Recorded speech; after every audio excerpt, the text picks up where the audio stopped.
that the single weapon on the ramp of the Chinook and the two that are positioned either side of the aircraft were able to rotate and return fire if needs be as they departed.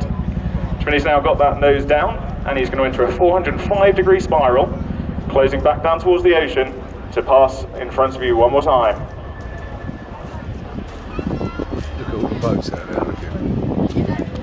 Watch it.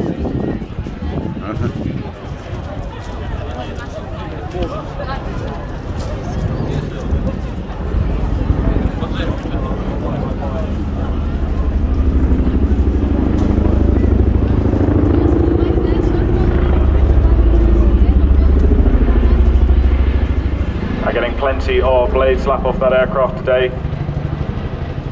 One more parallel pass, left to right along the crowd before we start to enter our last couple of manoeuvres. Yeah.